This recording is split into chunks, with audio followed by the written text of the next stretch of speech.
नमस्कार सभी पेंशन धारकों का स्वागत करते हैं एक बार फिर से हमारे इस YouTube चैनल पर। और दोस्तों इस वक्त की पेंशन धारकों के लिए बहुत ही महत्वपूर्ण खबरें आ रही हैं। जी हां दोस्तों, पहली बड़ी खबर EPS 95 पेंशन धारकों के लिए निकल कर आई है। जी हां, EPS 95 पेंशन 7,500 प्लस DA बराबर में 15,000 मासिक पेंशन की नई डिमांड को लेकर आप सभी के लिए बड़ी खबर आई है। तो आखिरकार दोस्तों 7,500 प्लस DA और 15,000 की मासिक पेंशन को लेकर क्या डिमांड आई है, इसके बारे में दोस्तों आज की इस वीडियो के अंदर संपूर्ण रूप से जानकारी आप सभी को दी जाएगी। वहीं बात करेंगे कर्मचारियों और पेंशन धारकों के लिए खुशखबरी की सौगात है।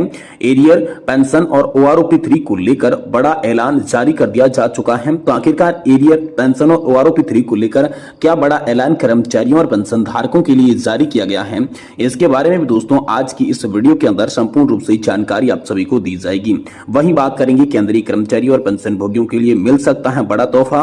18 महीने के DA एरियर के साथ आप सभी को फ्रीज पर सरकार ने यहाँ पर जो है 18 महीने जो DA एरियर रोका गया था उस पर सरकार ने बड़ा फैसला लिया है। तो आखिरकार फ्रीज किए गए DA एरियर को लेकर सरकार का क्या फैसला आया है, और वहीं बात करेंगे DA और DR को लेकर बड़ी खबर है। कैबिनेट बैठक में सरकारी कर्मचारियों के हाथ लगी मायूसी, नहीं मिल पाई महंगाई भत्ते की सौगात, अब करना होगा इतना इंतजार। तो आखिरकार दोस्तों DA और DR के लिए दोस्तों कितना इंतजार अब सभी को करना होगा। केंद्रीय कैबिनेट की बैठक से अब सभी के लिए क्या बड़ी खबर निकलकर सामने आ चुकी है, इसके बारे में भी दोस्तों संपूर्ण रूप से जानकारी आप सभी को आज की इस वीडियो के अंदर दी जाएगी। इसलिए आप सभी पेंशन धारकों से निवेदन करते हैं कि दोस्तों आज की इस वीडियो को आप लास्ट तक देखिएगा, और साथ ही अगर हमारे चैनल पर नए हैं तो चैनल को भी सब्सक्राइब जरूर कर लीजिएगा। तो चलिए बिना किसी देरी के पेंशन धारकों से जुड़ी तमाम बड़ी खबरों की जानकारी को इस वीडियो के अंदर संपूर्ण रूप से जान लेते हैं। पहली बड़ी खबर की बात करें तो EPS 95 पेंशन 7,500 प्लस DA बराबर में 15,000 रुपए की मासिक पेंशन को लेकर नई डिमांड आप सभी के लिए हाल फिलहाल में सामने आई है। तो चलिए इसके बारे में बात करते हैं। देखिए, कर्मचारी भविष्य निधि संगठन यानी कि EPFO प्रधानमंत्री नरेंद्र मोदी और श्रम मंत्री के साथ वित्त मंत्री पेंशन मंत्रालय तक चक्कर लगाने के बाद न्यूनतम पेंशन नहीं बढ़ सकी।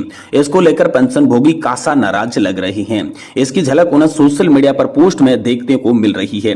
EPS 95 पेंशन राष्ट्रीय संघर्ष समिति मध्य प्रदेश अध्यक्ष शशि भान सिंह भदौरिया कहते हैं कि हमारी मांग है, हम सब का हक है। राष्ट्रीय संघर्ष समिति EPS 95 पेंशनर्स हाल जुल्म जोर को टक्कर से संघर्ष हमारा नारा है। केंद्र सरकार सावधान हो जाए, 8 वर्ष से न्यायोचित हक के लिए आपके साथ ही इस बीच अनेक पेंशनर स्वर्ग सिधार गए, उपचार की सही व्यवस्था नहीं हो पाई, 1000 पेंशन तमाशा बना रखा है, कब तक प्रतीक्षा करेंगी। उन्होंने कहा कि कमांडर अशोक रावत के नेतृत्व में हम सब एक हैं, अभी नहीं तो कभी नहीं। राष्ट्रीय संघर्ष समिति यहाँ पर जो है आक्रोश केंद्र सरकार को हिला रहा है। ज्येष्ठ नागरिकों का श्राप भीष्म पितामह की तरह शिष्याजक पर लेटा दिया गया है। देर हो चुकी है, अंधेर नहीं हो पाया है। अध्यक्ष शशि भान सिंह भदौरिया ने कहा कि पुरजोर निवेदन है कि अभी भी वक्त है। अंशदान के लिए EPS 95 पेंशन मात्र 7,500 प्लस DA बराबर 15,000 रुपए मासिक पेंशन आदेश पारित किए जाने का 10 वर्षों से इंतजार कर रही हैं। यहाँ पर जो है EPFO के अधिकारी बेलगाम हो चुके हैं। केंद्र सरकार धन्ना सेठों के साथ है, अल्पसंख्यक पेंशनर्स संकटग्रस्त है, लड़ाई श्रेष्ठ नागरिकों की न्याय की है। कहीं नेतृत्व बदलते बदलते सरकार ही नहीं बदल चली जाए, अभी समय है। केंद्र सरकार EPS 95 पेंशन में वृद्धि के आदेश को पारित करके वरिष्ठों का आशीर्वाद प्राप्त करके राज करें। जो पेंशनर्स का काम करेगा वही देश पर राज करेगा। इसी नारे के साथ दोस्तों राष्ट्रीय संघर्ष समिति अब दोस्तों सरकार की सीधी लड़ाई लड़ने जा रही है पेंशन बढ़ोतरी की तमाम मांगों को लेकर। तो ये बड़ी खबर हाल फिलहाल में आप सभी के लिए निकलकर सामने आ चुकी है। वहीं दोस्तों अगली बड़ी खबर की बात करें, कर्मचारियों और पेंशन धारकों के लिए खुशखबरी की सौगात नजर आ रही है। एरियर पेंशन और OROP3 को लेकर बड़ा तोहफा सभी के लिए जारी कर दिया जा चुका है। कर्मचारियों और पेंशन धारकों के वेतन, pension, arrear, fix medical allowance और कम्यूटेशन को लेकर बहुत ही बड़ी खबर आ चुकी है। तो हर खबर हम लोग इस वीडियो के माध्यम से आप सभी को देने वाले हैं। सबसे पहले बात करते हैं दिल्ली कैट ने दिया शानदार तोहफा। जी हाँ दोस्तों, दिल्ली कैट का बड़ा फैसला आया है। दिल्ली कैट ने एक फैसले में है कि पेंशन सम्मान से जीने का जरिया है।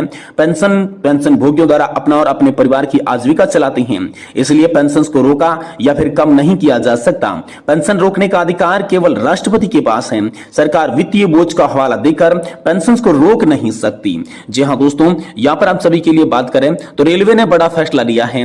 रेलवे पेंशन भोगी संगठनों के द्वारा पूछा गया था कि माता पिता की मृत्यु के बाद पेंशन प्राप्त करने वाले विधवा, तलाकशुदा और अविवाहित आश्रित बेटियों को एफएमए और आरईएलएच की सुविधा मिल सकती है या फिर नहीं।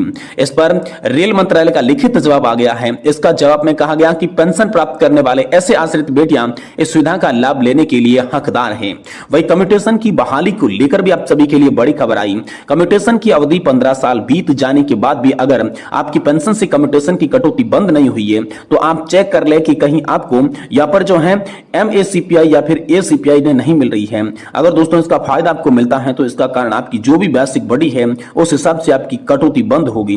जिसका दोस्तों एसीपीआई नहीं मिलता है तो उनकी कटौती 15 साल तक होगी, यानी कि 15 साल के बाद कम्यूटेशन ऑटोमेटिकली रिस्टोर हो जाएगी और 15 साल खत्म होने के बाद फुल पेंशन मिलना स्टार्ट हो जाएगी। वहीं दोस्तों 75 साल के पेंशन धारकों के लिए बड़ी खबर निकल कर आ रही है। वीडियो कॉन्फ्रेंस के माध्यम से डॉक्टर पेंशन भोगियों का इलाज करते हैं तो उसके केंद्र सरकार से उचित नहीं माना जाता। केंद्र सरकार का कहना है कि 75 साल या इसके ऊपर के पेंशन भोगी है तो वीडियो कॉन्फ्रेंस के माध्यम से उनका उचित मार्गदर्शन नहीं किया जा सकता। इसलिए 75 साल या फिर उसके ऊपर पेंशन भोगियों को आयुष डे केयर सेंटर में जाकर अपना उपचार करवाना चाहिए। वहीं दोस्तों 1 जुलाई से मिलेगा ओआरओपी3। जी हां दोस्तों 1 जुलाई 2024 से ओआरओपी3 का फायदा डिफेंस के पेंशन धारकों को मिलने जा रहा है। आपको बता दूं कि डिफेंस के पेंशन धारकों की पेंशन में हर 5 साल का रिवीजन किया जाता है। 1 जुलाई 2014 से ओआरओपी1 लागू किया गया था, वहीं पे जुलाई 2019 से ओआरओपी2 लागू किया गया था।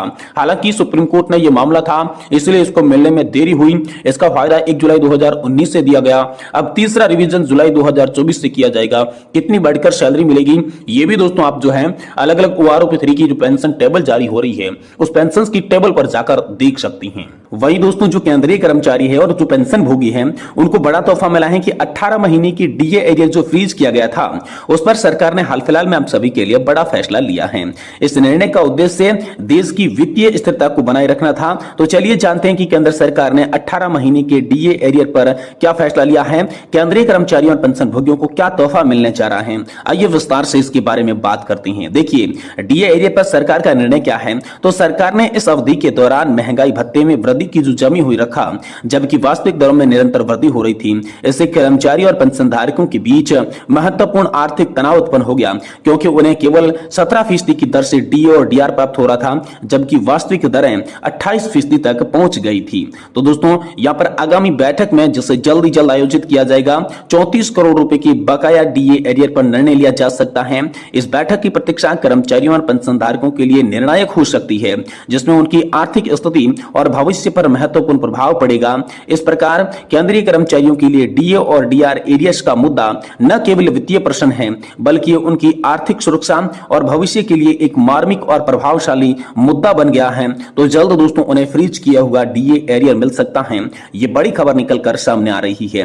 वहीं इस बीच आप सभी कर्मचारियों के लिए बड़ी खबर निकल कर आई कि कैबिनेट की बैठक से उनको दोस्तों यहां पर जो है बड़ा इंतजार था कि डीए और डीआर एक बार फिर से बढ़ाया जा सकता है, लेकिन उन्हें महंगाई भत्ते को लेकर इस बैठक से कोई भी यहां पर जो है सौगात नहीं मिली है। अब उन्हें इसके लिए और भी इंतजार करना पड़ सकता है, क्योंकि बुधवार को सरकार ने महंगाई भत्ता जारी करने की घोषणा कर सकती थी, लेकिन केंद्रीय मंत्री अश्विनी वैष्णव ने कैबिनेट की बैठक के बाद प्रेस कॉन्फ्रेंस में महंगाई भत्ते पर कोई भी जिक्र नहीं किया। इससे पेंशनधारकों को और भी ज्यादा इंतजार करना पड़ सकता है। पेंशनधारकों का लंबा इंतजार खिंचता हुआ दिखाई दे रहा है। डीए और डीआर को लेकर कर्मचारी और पेंशनधारक काफी असंतोष में नजर आ रही हैं कि अब उन्हें लंबा इंतजार जो है डीए और डीआर लेने के लिए करना पड़ सकता है। ये बड़ी खबरें हाल फिलहाल में आप सभी कर्मचारियों और पेंशनधारकों के लिए निकल कर सामने आ रही है।